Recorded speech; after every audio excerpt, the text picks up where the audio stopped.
Hello, welcome back to the heaven of story teller. Phoenix ഭാഗം 24 തുടരുന്നു. മിയോയുടെ ഫോണിൽ എല്ലാം കേട്ടുകൊണ്ടിരുന്ന വ്യക്തി പതിയെ എഴുന്നേറ്റ് മുന്നിലിരിക്കുന്ന ചിത്രത്തിലേക്ക് നോക്കി. ആ ചിത്രത്തിൽ കാണുന്ന സുന്ദരമായ യുവാവിന്റെ മുഖത്ത് തലോടിക്കൊണ്ട് നിറയുന്ന കണ്ണുകൾ തുടച്ചുകൊണ്ട് പറഞ്ഞു, എനിക്കറിയാം നിനക്കിത് എത്രമാത്രം വേദനിക്കുന്നു എന്ന്. സാരമില്ല എന്ന് പറയാൻ എനിക്ക് കഴിയില്ല, ശരിയാ.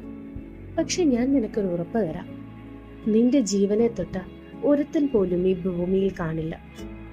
അവർക്ക് ഈ ലോകത്ത് നൽകാവുന്ന ഏറ്റവും വേദന അറിയിച്ചു തന്നെ വിട്ടോളാം ഞാൻ. നിനക്ക് വേണ്ടി അത് ഞാൻ ചെയ്തിരിക്കും. ആ വ്യക്തിയുടെ വാക്കുകൾ അവിടെയെല്ലാം മുഴങ്ങി.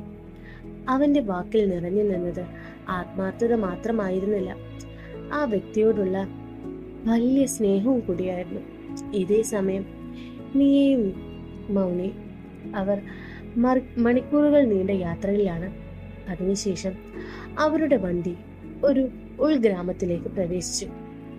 നല്ല ഗ്രാമീണത നിറഞ്ഞ സ്ഥലം.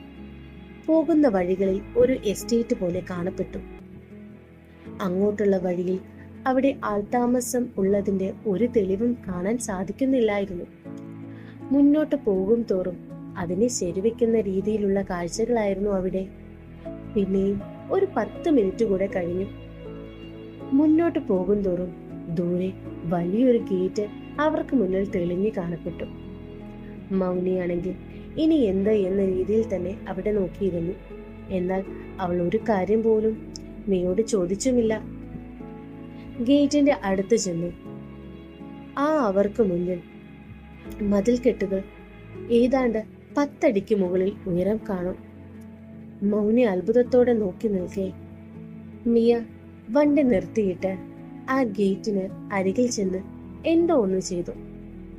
പെട്ടെന്ന് ആ വലിയ ഗേറ്റ് വല്ലാത്തൊരു ശബ്ദത്തോടെ തുറക്കുകയും അവർക്ക് മുന്നിൽ വലിയൊരു ബംഗ്ലാവ് കാണപ്പെടുകയും ചെയ്തു. ഇന്ത്യൻ ടച്ച് തീരെ ഇല്ലാത്തൊരു മാൻഷൻ. അവർ അകത്തേക്ക് കയറിയതും ഗേറ്റ് താനെ അടയ്ക്കപ്പെട്ടു. ഈ ബംഗ്ലാവിൽ ആൾതാമസം തീരെയില്ലാത്ത രീതിയിലാണ് അവിടെയുള്ള ചുറ്റുപാടുകൾ. മിയ കാർ ഒരു സൈഡിലായി നിർത്തിയിട്ട് മൗനിയോട് പുറത്തേക്ക് ഇറങ്ങാൻ പറഞ്ഞു. മൗനി ഒന്നും തന്നെ മറുപടി പറയാതെ കാറിൽ നിന്നിറങ്ങി.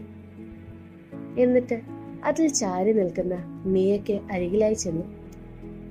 മിയ അവളോട് ചോദിച്ചു, എങ്ങനെയുണ്ട് നമ്മുടെ ഒളിത്താവളം?